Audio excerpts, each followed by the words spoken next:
Hey, good afternoon, everyone. Back to Full Time Podcast. I'm your host, Blaine Arsenal. Uh, Interview one of two this afternoon. We we up the road to Tioga High School now, sitting down with Colton Knuckols. How's it going, Coach? Going good, Blaine. Thanks for having me on. Feel honored to get to talk about baseball. I feel like I've arrived and somebody's talking to me about baseball. So thanks for having me on today. Oh yeah, no problem. Thanks again. Let's get to it, Coach. Your background, where you're from, and all that good stuff like that.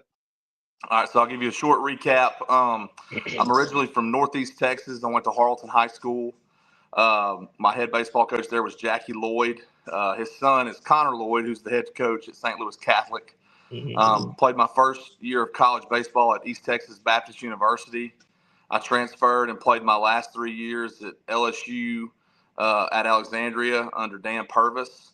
Went back home to Texas and coached at Ore City ISD for 2 years. My wife was from Pineville. We started dating my last year that I was at LSUA. Moved down here. Was an assistant coach under Cody LaPrairie at Grant High School my first year here. Took a head coaching job at Rapides High School in LeCount. Uh, Went on to go coach 4 years at Gina High School, was the head baseball coach there. Left Gina for a year to go be a pitching coach at Louisiana College. Left there to go be the head coach at Buckeye High. Went back to Gina High to be a football coach for a year. And now I'm at Tioga High School. This is my second year here. You've been all around the Silline area, it seems like. That's right. I get to, some say, oh, he's moving too much, but I really consider it a blessing because I've really got to be a part of a bunch of different communities. I've got to see what I like from different places and things that I didn't like, and so I love that I've had that experience. It was not fun. I was at 5 different schools in 5 different years. That part of it was not fun, and this summer was actually fun because I didn't have to move out of my classroom or coaching office. So I enjoyed that part to come Mhm. back for year two. So Um, so did you get to play ball after college? I did not, no sir. I was thankful to get to play the 4 years that I got to play. I pitched at ETBU and at LSUA. Then I started my coaching career at age 22. So What got you into coaching? You just wanted to stay around the game, or what was that moment that got you into coaching high school?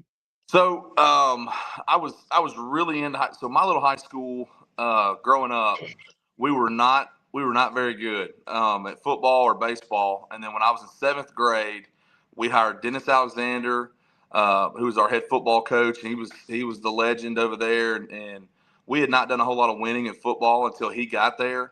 And then one of the first few hires he made, he brought in guys like Jackie Lloyd, who ended up being our head baseball coach. They hired him from Marshall High School, and Justin Niffen and Charles Deloney and Coach Davis and all of these Rocky Hall and all these guys they brought in, and they turned our whole town around. We started winning at football. We started winning at baseball. We played for a state championship. My ninth grade year, got to play first base, and I think just being around that, having some success during my high school years, I knew at 15 years old, the last semester of my freshman year, that I wanted to get into coaching, that I enjoyed athletics, and um, so I knew early that this is exactly what I wanted to do. Yeah, not many kids at that age, or as a freshman, so to speak, want to go into coaching after high school when you still got 3 more years of playing left. Well, I thought I was going to be a millionaire high school coach too, so I was just big dreaming, having fun. So, but it's a calling, and I've loved every minute that I've got to do this. So take us back to your first couple years once you got into coaching. What was that experience like? So so my first year coaching, I was 22. Um, I had went to college for 4 years and came back, and so I coached at a town next to the one that I had grown up in. So I kind of knew some of those kids, and I wasn't much older. Um, I, I knew nothing. Like I had no clue of what I'd played, and I had had been a successful player, but I got to work for a guy named Tracy Blankenship, who was our athletic director, head football coach, and Keith Touchstone was our head baseball coach. And those guys grew me up. they took me from player to coach, so to speak. And I worked with those guys for 2 years, 14 years ago, but I still talk about them daily. Like, they had just a huge impact on me. Just the quality of people that they were. Yeah, touchdown fussed at me the first day I threw batting practice. I go out and I'm like 23 years old. And I'm still in like baseball throwing shape, and I'm throwing, and he's fussed at me. He's like, "This is not for you, Knuckles. Like, we need to let our guys hit." He's like, "Quit throwing, breaking," And so they grew me up, And so I was a sponge. Anything that Keith Touchdown said, I would write it down. He doesn't know I'd write it down, but I would write down everything. And so I just tried to study those guys, how they treated people, how they talked to our players. And then Coach Blankenship, he was always so poised. Like, when crisis happened or if someone was upset, he handled himself so well. And I was always so envious. I was like, I want to be like that. I want to be able to be calm under pressure like he was. And so those guys just had a huge impact on me. And so then when I moved down here, I worked for Cody LaPrairie, who was at Grant, and I'd actually competed against Cody when he was at Louisiana College. And me and my wife were getting married. She was my fiance at the time, and I was looking for a job, and I applied everywhere here. She was finishing up her last year at LSUA, and so I called everywhere I could. Cody called me back, and so I went to Grant High for a year. I was coaching football, and then ended up coaching baseball with him. I learned a lot from Cody as well, just the way that he went about things, and so I really enjoyed being an assistant. And I think that's something that is overlooked, especially with some of our younger coaches now. Everybody, the smartest guy in the room is the assistant coach, right? And everywhere you're at, he's got the best idea, and so I can say I really enjoyed those 3 or 4 years that I was an assistant coach. Kind of made me refine what I wanted to do if I ever got the job. And so Jeff Hickman hired me at Rapides, and I went to Rapides High. The grass was probably to my belly button high. They had won 4 games the year before I got there, and they were country kids that hadn't played a lot of baseball, but they were fun, and I got to go be energetic with those guys and coach hard, and we were not very talented. I'm not going to say we were very good, but I got to cut my teeth there, and so I really enjoyed it. And that was my first head coaching job, so I'm real thankful for Jeff Hickman for taking a chance on me. So I wouldn't be where I'm at right now if it wasn't for him. Were you like every other young coach just getting into the profession? You think he was going to win the state title year one? I believed if I had enough time that we could win every game. And so and that's, I don't want to lose that. Like, I don't want to lose that passion. But like, when I look back at the things that I did in 2015 and 16, I was thinking, man, what was I thinking? Like, if you gave me an hour with a kid in a cage, I could have him hitting doubles, And so there's so much that has to go in to your program, and you have to have so much intentionality every single day. And so we were not very talented, when I was at Rapides, but they were hardworking kids that would do anything that you asked. They weren't superstars. I didn't have to deal with a whole lot of, just, egos. And so it was really fun to coach them. And so I've had a little bit of success at some of the other places that I've been at, but I tell everybody my probably best job coaching that I've ever done. We went 13-12 my first year at Rapides, and we missed the playoffs. And I was mad. I was so upset. I was like, man, we missed the playoffs, but we took a group that won 4 games and we won 13, and we just willed our way to it. And so I'm still really proud. It's probably one of my favorite years of coaching. Yeah. So I met you when I think the year you was at Buckeye, and you had a good competitive team that year as well. Yes. So when I left Rapides, I actually went to school in Buckeye's district at Gina. Russell Dorton and Jay Roark hired me there. I came in and I was there for 4 years. We were able to achieve a lot of great things while I was there. We ended up winning 3 district titles when I was there. I feel like we would have probably played for a state championship in 2020 if COVID hadn't happened. But like I said, I'd learned from these other guys at previous stops. Jay and Russell really taught me the importance of the weight room and how much you've got to pour into these guys, and the things that probably I was focused about as a baseball coach of, we got to be skilled baseball players, which you still do.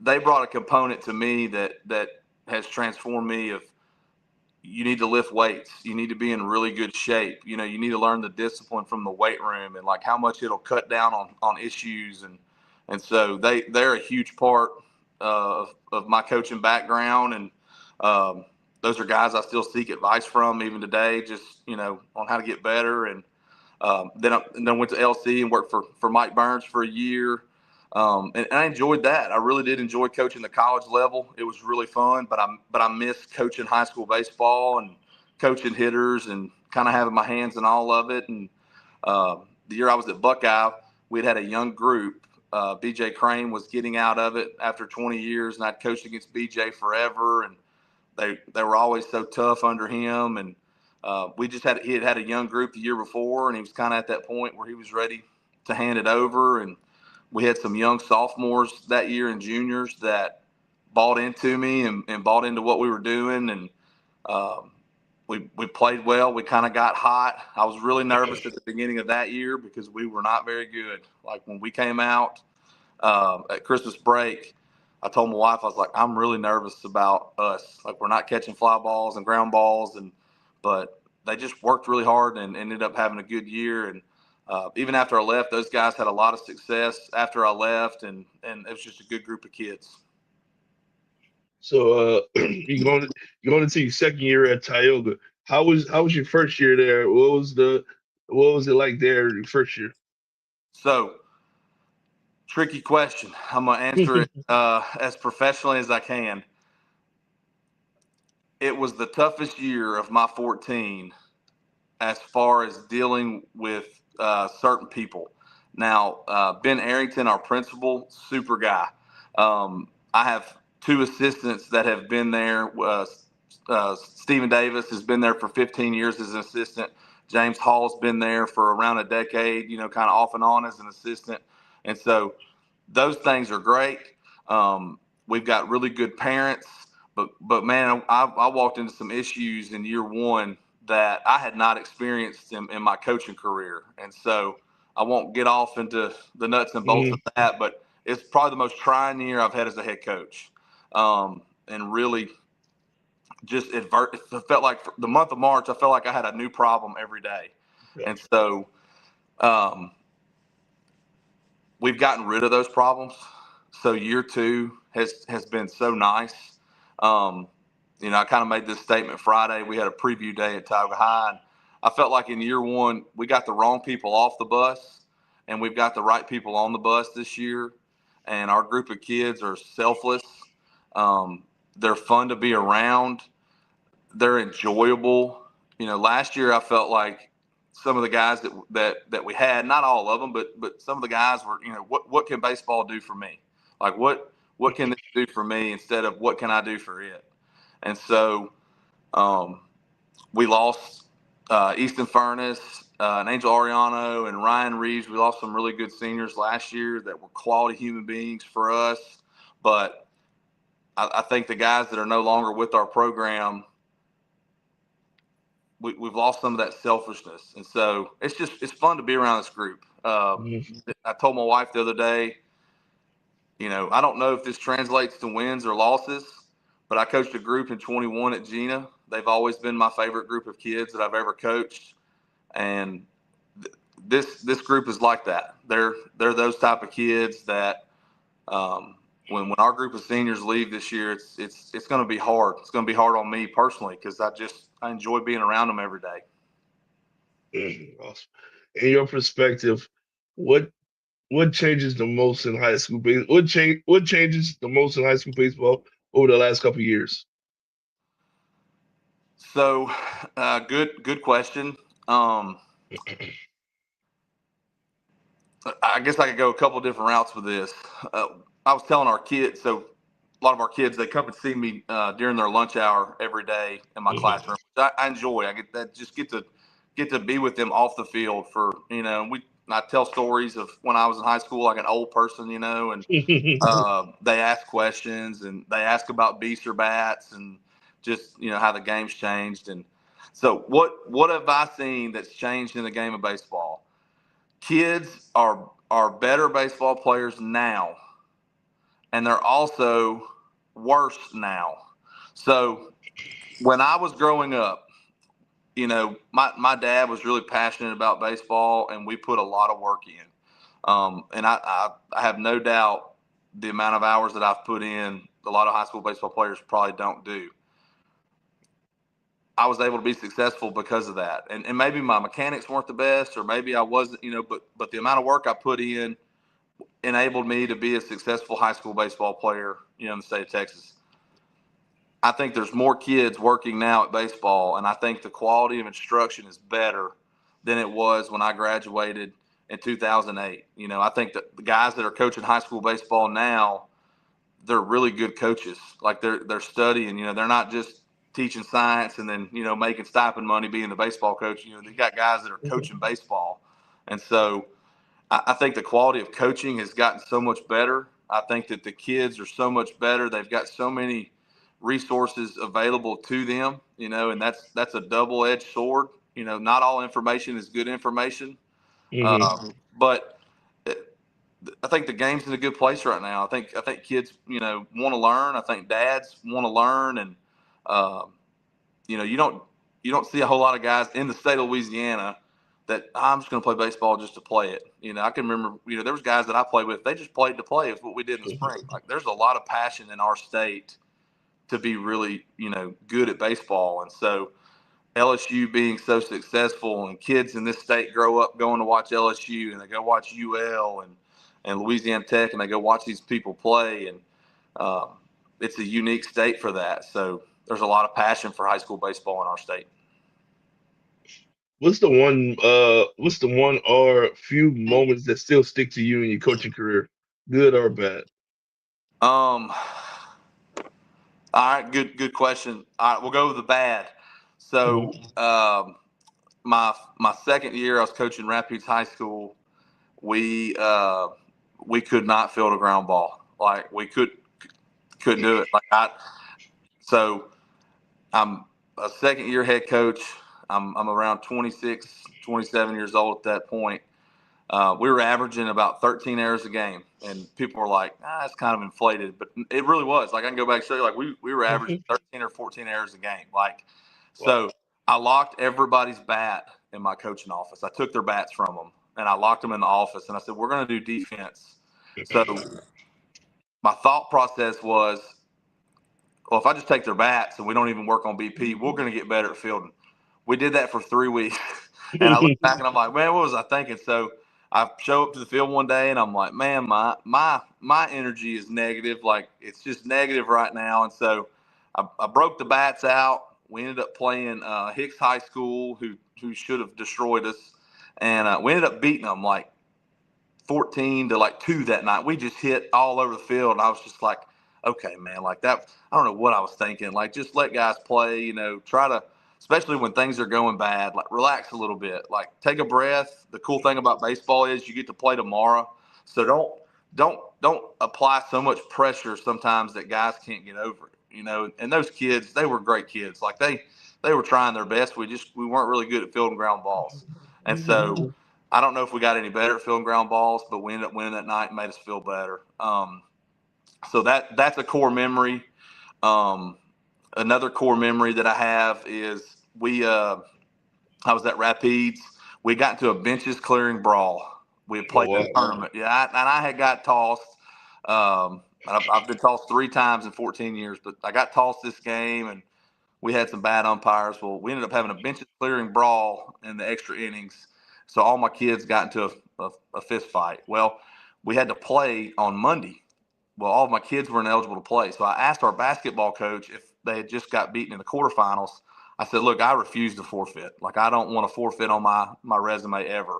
So we dressed out the basketball team that night. They had never played baseball, and we got beat 5-4. And those guys like turned 3 double plays. They had as much, like, we were teaching them how to put stirrups on, and I told them, I was like, guys, I'm not gonna let you swing unless you get 2 strikes. And so they walked us, and we would steal bases, and we lost, but it was so fun. Just so that was the replacement game, and then probably my first district title that we won my first year at Gina. We set the school win record that year, and that group hadn't won one and since like 2015, and we were kind of ruled out to be very good that year, and we ended up setting a school win record and win a district, and so I'll remember that forever. And then my kids at Buckeye was kind of the same way. We won district that year.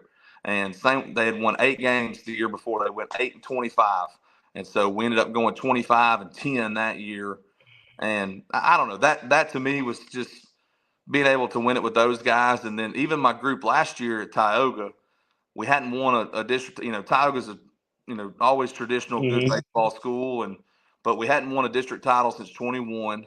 And so a lot of our kids that are seniors for me now, they had to start as freshmen. So they had been taking their lumps for a few years. And so we struggled to hit offensively last year, but we still won 19 games. We were able to win district. And so it was, after the year I'd had last year, us being able to win a district title amongst kind of the drama that we went through was a really rewarding feeling. So those are just some good memories that I always have. That replacement game, that's funny. I think that's gonna stick with me for a while. Yeah, no doubt, no doubt. You just touched on it a little bit. You finished with 19 wins last season with a district title. How was your playoff run? Uh, started and ended really quickly. So we got a first round bye. So we ended up in the second round. We hosted Acadiana, and they beat us. I think they beat us by a run. I think they might have beat us by a run the first night. We competed. We had ran into some trouble on the mound. We had lost Pat Ferguson, who's back for us this year, and so we had lost some depth on the mound. We played really well. Hats off to Acadiana. They came in and they played well as on the mound, and they got some hits when they needed to. But the series was so good. Like I said, I think they ended up walking us off in game 2, and we competed really, really well. We just couldn't find a way to win it, and so that's kind of been something that I've reflected on. Our group of seniors right now, they've never won a playoff series. Now, we've been in the second round because we've had to bye a few times, but that's one of the big goals. We're a Division II school. We're in a Division II district. No one uses the word 4A anymore, but we're a true 4A school, but we're in Division I select. And so when I came in, that was one of the big things I would tell everybody. It's, well, y'all are 4A and y'all are competing in Division I. And I was like, well, guys, we're Division I. We have to tell we're Division I. Doesn't matter if they've got more kids. We got 9 kids that have got to go beat their 9 kids. So trying to just eliminate that thought process. We're going back to Division II next year. And, that sounds reassuring. Like, okay, we're back in the division that we belong in, but good baseball is good baseball. There's really good baseball in Division II as well. And so that's our big goal this year. I'd like to see us go play for a quarterfinals this year. I'd like to see us win a playoff series and make the most for our group that we have. Before I move on, I just wanted to touch on. So you mentioned the split or whatever, the divisions. Are you a fan of the division of the splits and stuff like that?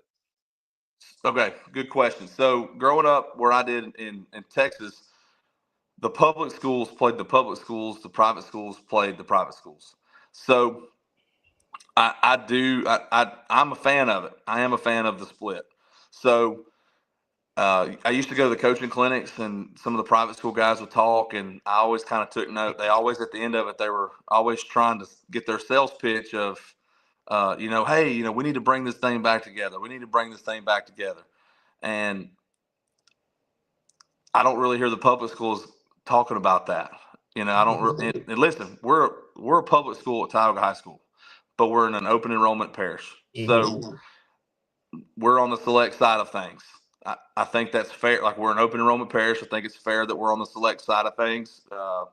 But I try not to look at things just, I don't want to ever be that guy that just looks at, oh, what benefits me where I'm at.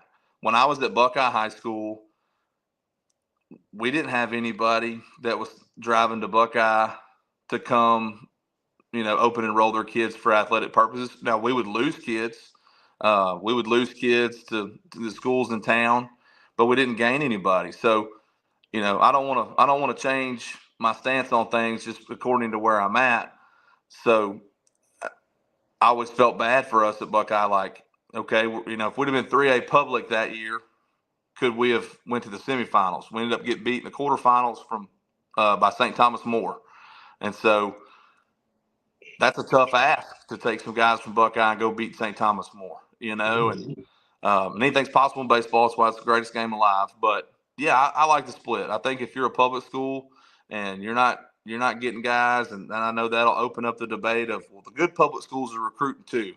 I get it, but on paper, if you're a public high school, I think you should play in a division of the playoffs. And I think if you're able to select kids or test in or pay for your school or whatever, I think you should play in the private school side of things. So I'll probably never change on that. That's just the way I see it. And I know that there's never a solution for both sides of that argument.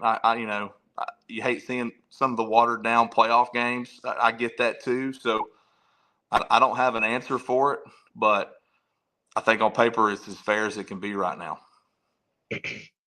Yeah. So you mentioned you lost out to Kid in the second round. How long of a break did you give you guys before you ramped up for the 26th season? So I think we had like junior high tryouts the following week or something like that to get everybody in. We give them the month of May, and then in June we come together and we play a summer league here in this area with Ash and Menard and Pineville, Buckeye, places like that. And Natchitoches Central plays in it too. And so we try to play during the week. A lot of guys play travel ball, so we try to play in the month of June once or twice a week. Then I give them about 2.5 or 3 weeks off, and we finish that, and we start lifting weights in July. And what does your weight program consist of? Like 2-3 days a week? How you schedule that? So in the summertime, we come in, and that first week we have an indoor facility that we get to utilize at the high school. It's like a multi-purpose, kind of looks like a reduced small football field.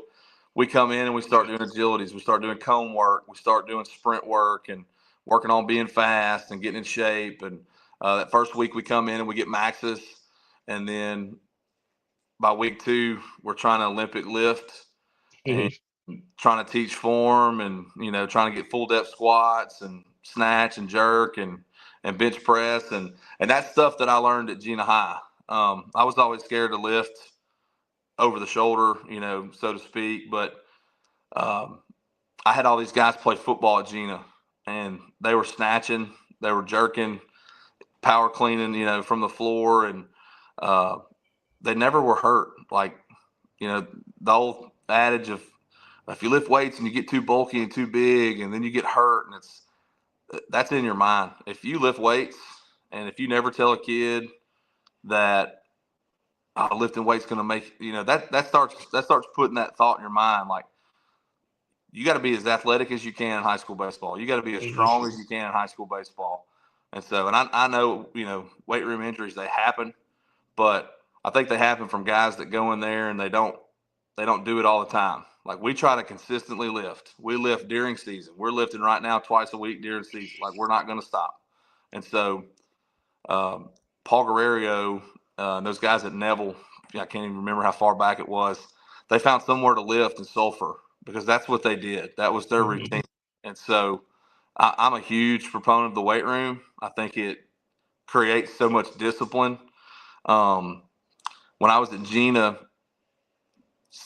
kind of the stereotype was guys would play baseball so they didn't have to lift with the football team. So that they always kind of took that path of least resistance. And so I just told Jay Rourke, I said, well, we're going to lift just like y'all lift.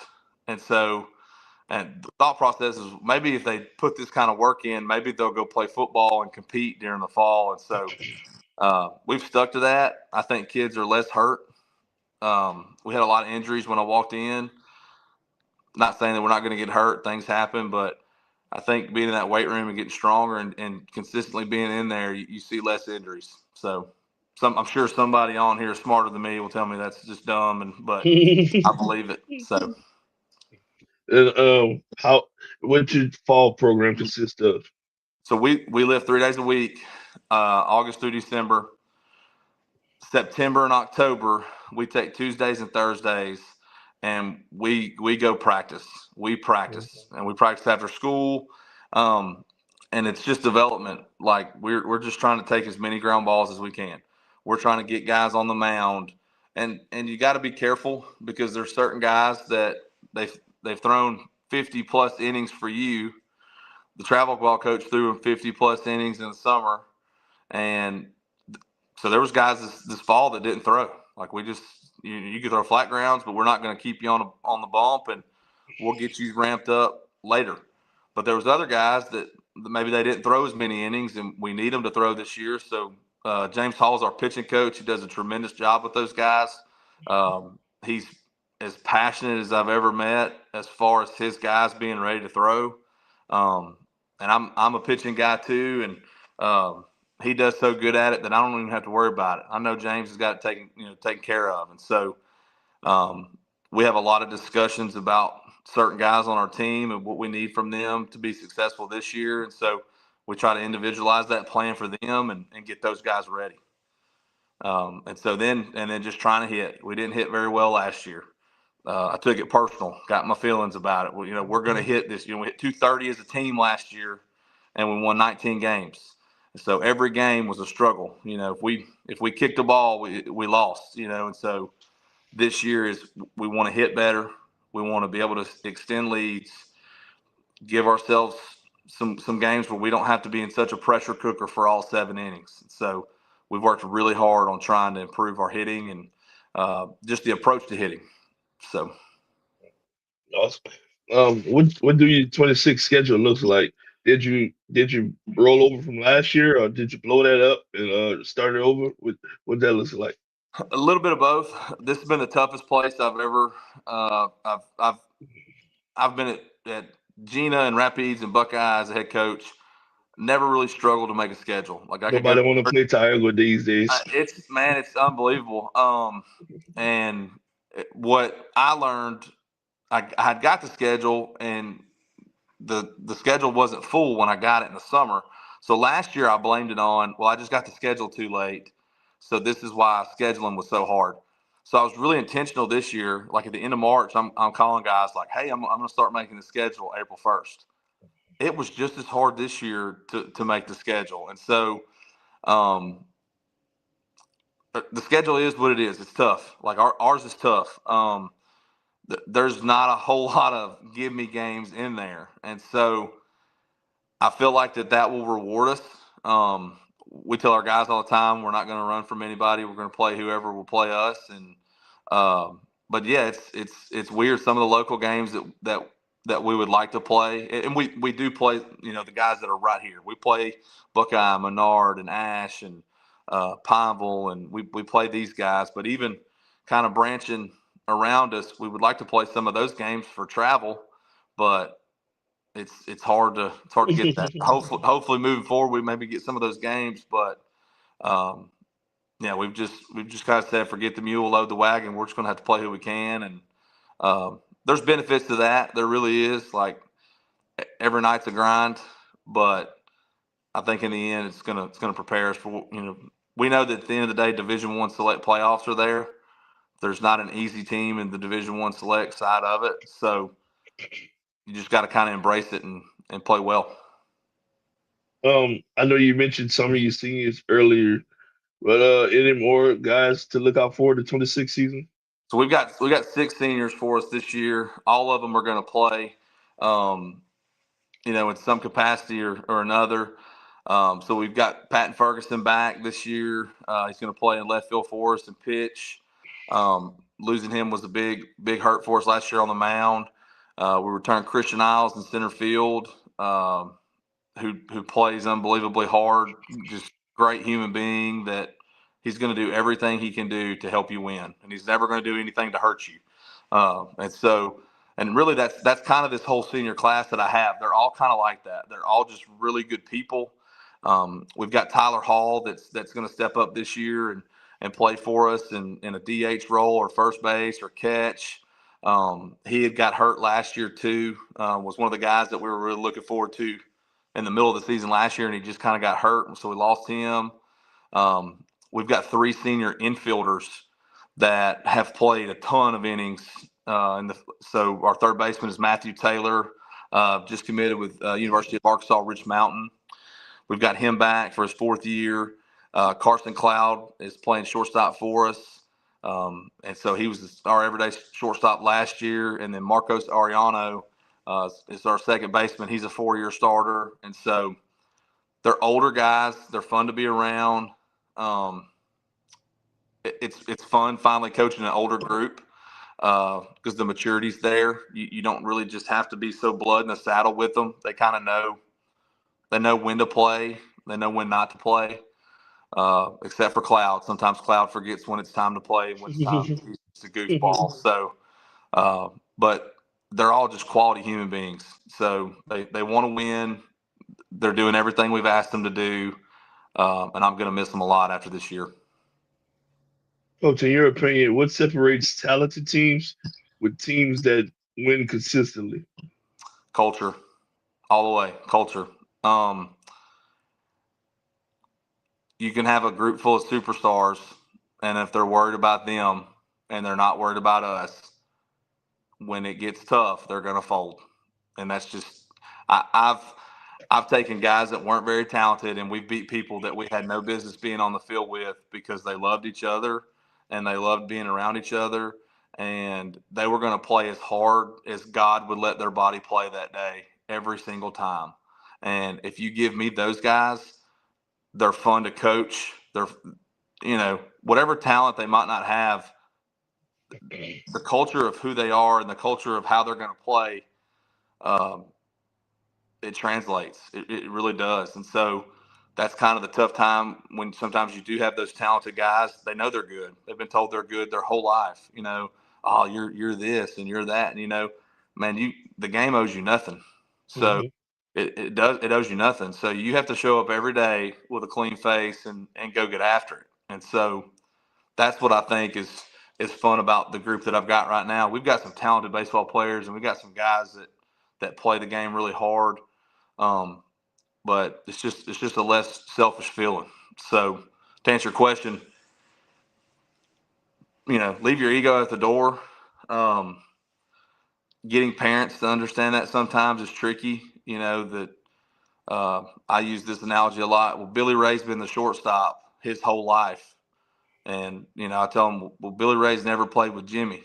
And so Jimmy's really good too. And so if you have parents and players that just go play where we're needing them to play, your team gets better. When I was in college, almost everybody we got was a shortstop. Well, there's a right fielder in college probably played shortstop for his high school team. And so just don't get so caught up and consumed with that kind of stuff. Don't worry about where you're going.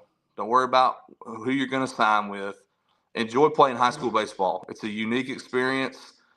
No offense to the summer league guys out there, but there's nothing like playing for your hometown. And so just enjoy playing where you're at. Go play wherever you're needed to help your team win. I've coached guys that were our shortstop, but we needed a catcher. And so it's really fun when you go, hey, I need you to go play catcher. And okay, coach, I'll go play anywhere you want. And so when you get guys like that, they're really fun to coach. And those guys win games. They find ways to win games. What's one lesson baseball teaches your players that you think most matters when they leave the program? So I had a year away from baseball, and I was teaching I was teaching junior high ISS at junior high, and so that whole year I missed baseball. I loved being with my family. It was unbelievable to take a break. I got to watch my son play. I got to spend time with my daughter. I got to spend time with my wife. So I'm thankful that I had that opportunity to step away from the game because it kind of refined my thinking of if God puts you in this position again, how do you want to do it? And my first 5 years as a head coach, it was probably more about winning than it was developing people. And I don't think God put me in the position that He put me in so that I could go win games or that we could go win district titles or chase state titles. Like God puts you in people's way to impact them. And so that year I got really close with the Lord. So I said, if I'm going to do this again, and He gives me that chance to have an opportunity to impact somebody, I'm going to talk about Him more. And so started leading a Bible study that year, Tioga High School on Friday nights for our football team. It forced me to learn the Word of God more. It made me prepare more. And so I think I'm probably the one that benefited the most of it. I don't know how good of a preacher I am, but I just said I was going to talk about God with them. I was going to talk about, you know, their life. They're going to leave here. Um, if they leave and they can remember that my high school baseball coach um, took the time to pray with us and he took the time to read God's word to us, if that's all they remember from me, that's great, And so I've told myself I've had a little bit of success, not a lot, little small scale of success, but God gave me that so that I could talk to people. This opportunity to teach here, it's not for me. It's not for my reputation. It's you need to go impact people. So I feel really called to do that. Um, I'm sure I struggle just like anybody to do that. You get busy and you get caught up in things, but I just want to slow down sometimes and make sure that they hear the word of God, they know who Jesus is, so that they can apply that to their lives when they leave Tioga High School. And I don't want to butcher it, but it sounds like the Coach Rubber Show quote that goes around about God gave me I'm gonna butcher it, but he gave you 1,000 kids to coach or whatever, but uh I forgot what it is, but Yeah. it kind of reminds me of that. I'm sorry. Yeah, when God meets you, He's not going to ask you those questions. He's going to ask you, um, how many people did you talk about me with, and He's not going to have a radar gun and all that stuff up there. Yeah. That's a big reason why too. Coach Robichaux's been gone for a few years now. I never got the chance to meet him. I've listened to him. Even when I got the job here, I'd go back and I'd listen to just some of his stuff on YouTube and talk about a guy that had it figured out. I think about how much ego we have in our game. We have so much, and that's what I try to encourage people to. Everybody wants to win. We all Hmm. want to win. Like nobody, and if you don't need to probably coach kids, but we all want to win. We all fire each other. Like we're in that. I try to talk to everybody that comes to our park. I've always done this. Anybody that we're playing, I'm going to go talk to them. I'm going to go visit with them and shoot the bull with them. We're all in a business where we fire each other. We're all trying to beat each other. Let's take 5 minutes, 10 minutes before the game. Just enjoy each other. We're all chasing the same thing. We're all impacting kids, and so um, I enjoy being around the guys that leave me nuggets of wisdom that they're not too cool to talk to you. And so, but yeah, Coach Robe had it figured out. Look at all the people that he influenced that either played with him or were around him.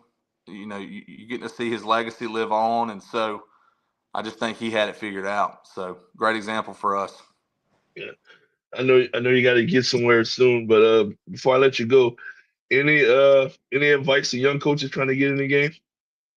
All right, so great question.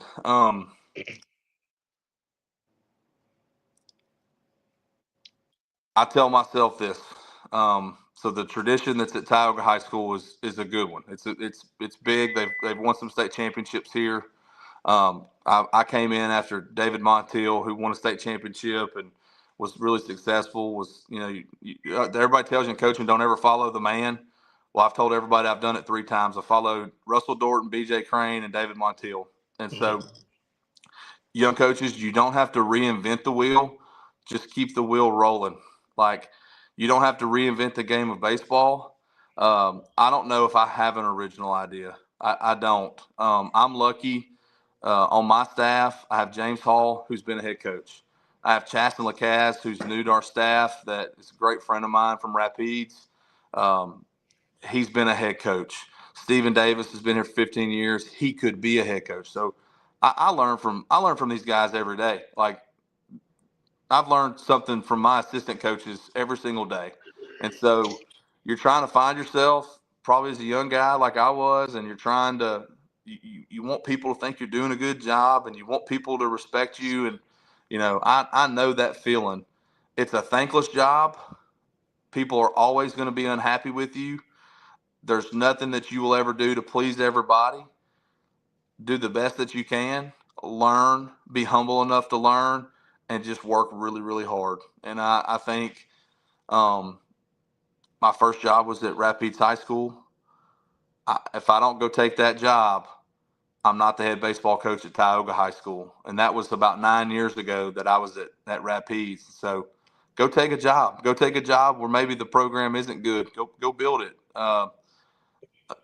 Don't be afraid to get beat in this game either. I think a lot of times in Louisiana, we have guys that they're so scared to lose the game. Man, you learn a lot. We went and played Coach Abear for a Hall of Fame game the other day, and they wore us out. Like, they wore us out mentally. Like, I can remember thinking, I want to go get on the bus and I want to get as far away from Moss Bluff, Louisiana as I can, because they just wear you out, But man, I'm on the bus and I'm like, okay, how can we do things the way they did them? How can we get our guys to play like that?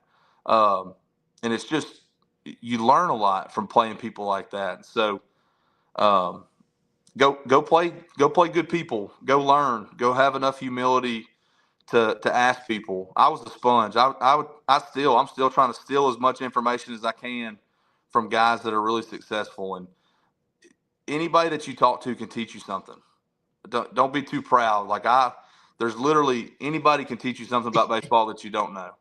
And so go work hard, have fun, enjoy what you do, and be humble enough to learn every day. Awesome. Well, Coach, thanks for sitting down with me this afternoon. I really appreciate your time. And I'm looking forward to keeping up with you during the season.